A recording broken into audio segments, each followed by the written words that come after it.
Hey, everybody. Welcome to Income School. Ricky here with Jim. And today we're going to talk about some... You should say my sidekick, Jim. my You sidekick, should do Jim. that every time. I would do that. When you start the videos, I'm the sidekick. When I start the videos, it's Jim's the sidekick. So I'm here with my sidekick, Jim. And today we're going to talk about some of our favorite side income ideas, how you can make money on the side, even if you have a full-time job, or say you're a stay-at-home mom, or stay-at-home dad even, whatever that is, you want to earn some income on the side. Look, we're going to talk through some of our favorites.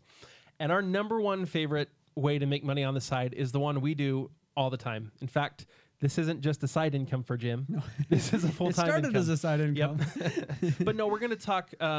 this is a niche site, and specifically we're going to talk about Amazon and how you make money as an Amazon associate. Just briefly, you create a niche site, which is a blog about a very specific niche topic, and then you talk about different products that have to do with that niche topic.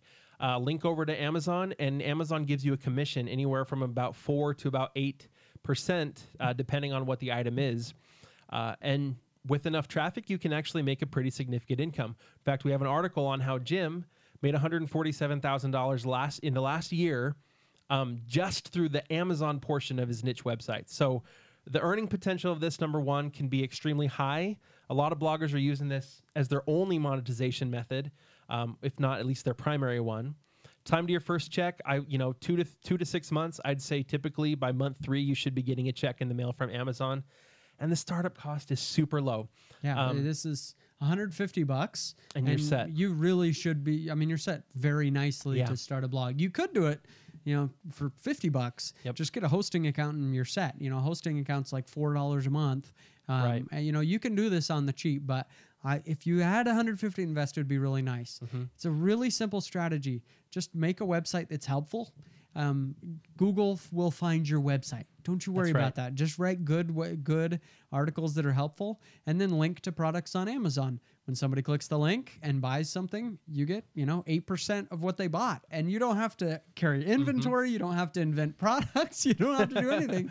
It's really, really cool. So go to incomeschool.com/start if you want to learn more about how to do that, and we're gonna go on to one of our next favorite ways. Yeah, the way that I started at the very beginning was writing nonfiction ebooks. I bought a DSLR camera. This was 7 years ago, and I was just learning how to use it. I was not by any means a professional photographer at the time, but I was just I'd learned quite a bit. It was kind of fun as a hobby. And so I wrote an ebook. It was only 50 pages. Why not 51 pages? Well, because I didn't know one more page of information. I shared everything I had. I didn't pretend to be a professional photographer. I even said in the book, I'm a new photographer, but I've learned a ton of stuff in the last 2 years. It's, my passionate hobby. I just want to share with you the beginning 2 years of photography, everything that I've learned so I can save you the time. And I put it up on Amazon. I use a website called smashwords.com. So you just write it in a Word document, you put it on Smashwords, and then they distribute it to the Kindle and the Nook and all these other e-readers and stuff, the iPad.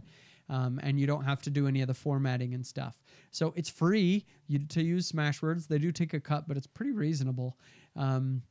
And those books can do really well. 1 year I earned $80,000 just from selling those nonfiction ebooks, and I did write a few of them. But they're short, like 50 pages. So if you feel like you have an author in you, you want to write a book, think that's something you could do.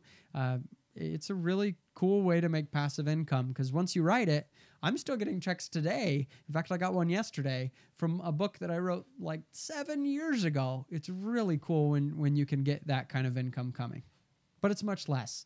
My ebook sales have dwindled dramatically because I've focused on other areas of the business.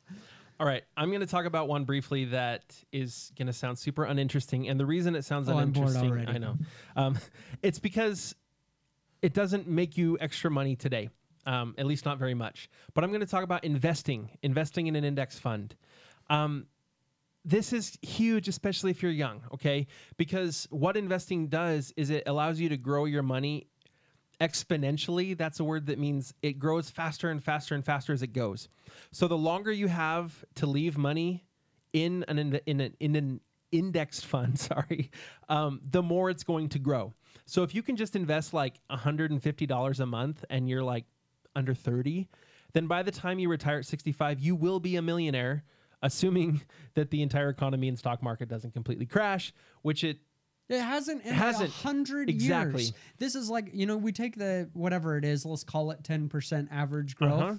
10 to 12, yeah. Well, let's just say we haven't done anything clever. You weren't smart at all at picking stocks. All you did is just like spread this out in the S&P 500. Just spread it out. I'm just betting that the economy is going to grow.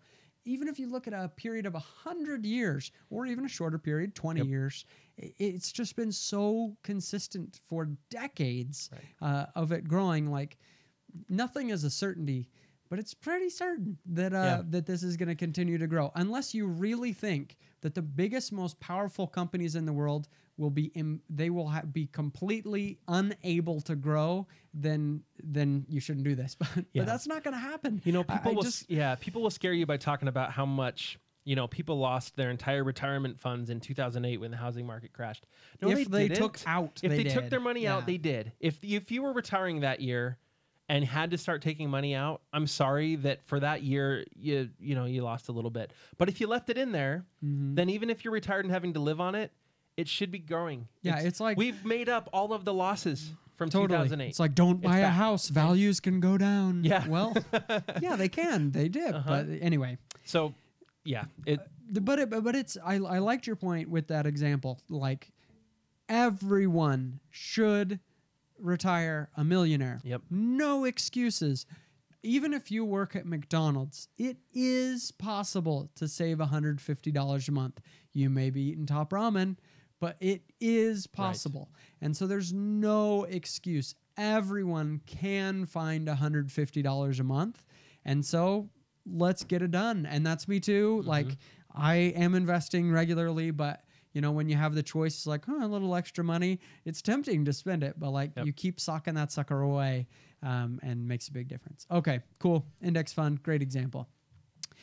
Next one that I want to share is a simple one like a computer or cell phone repair.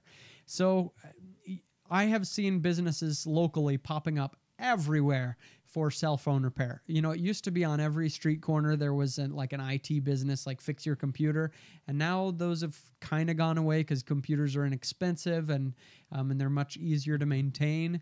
But now cell phone repair businesses are popping up everywhere. Because, let's say you could repair only 4 phones a day. That's all you did.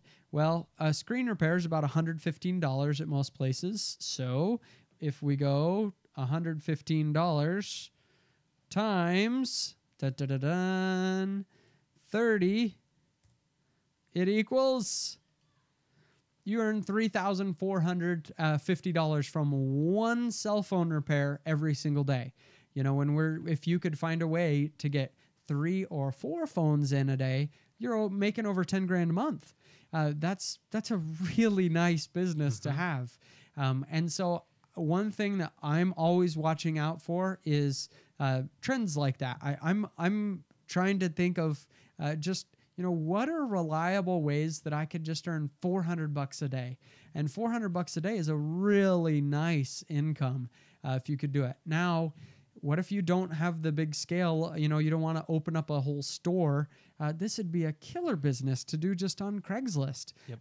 Or you could have a blog where you blog about new cell phones and stuff, and then also have this as a service you offer. Just mail in your phone. We're going to repair your screen and mail it back to you. And maybe you do it for a cut rate or something to compete with the local store. I don't know what it is, but look for those businesses that are popping up everywhere and see if you can compete with them on a small scale.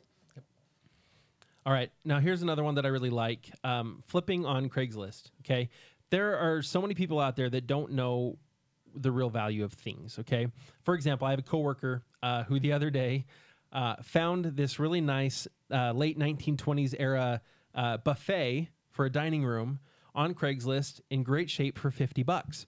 Well, he did a quick Google search in Craigslist and eBay and found out that comparable buffets were selling for like $700. Woo. So we went and checked this one out, and it had a few little, It had character. It had character. It wasn't. He's like, I don't even need to sand it or anything. Just a little bit of varnish in a few places, and it's great. And now he's got this $700 buffet that cost him $50 and 15 minutes of his time to dust off. And there are deals like this all over Craigslist. Check out the free section. Check out, we've talked about iPhones that, you can get killer deals buying iPhones on Craigslist and then flipping them and making $100, $200 per phone. So check out the free section, check out cheap stuff. Just do a little bit of a search and you'll be able to find out what you could sell it for, and chances are you'll be able to make some pretty good money. Yeah, and another idea I would suggest if you're interested in doing that, and this is just like quick money, but one strategy that I think can work really well if you're the hustler type, if this appeals to you, you're trying to pay off some debt or whatever, like just whatever you own, have it for sale all the time. Yeah. Never not be selling your stuff. Like take your car and put it on Craigslist. What if you don't want to sell your car, but would just sell it if it was sold $2,000 over the normal value? So list it for that so price. List it, right. Yeah.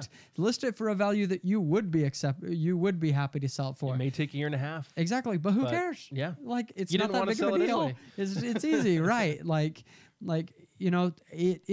It works. I did this during undergrad. I always had my car for sale, and I sold them all the time. We probably sold 4 cars a year. We'd just keep moving, and brought in $4,000. We'd make about $1,000 each flip. It doesn't have to be super complicated or anything. If you're just looking for a little side income, you can totally do it just by hustling. Yep. We got a lot of ideas on this We got article. a ton of ideas, Yeah. and we There want you to check 50 it out. of them. Yeah. Almost 50, Almost I guess. 50. We're getting there. So we're going to link to it in the YouTube video, right in the description. Just click on that link. It's at incomeschool.com/side income ideas if you want the quick link. We've done it took us like 3 days to write that article. We wanted to have tons of stuff up there. So check it out.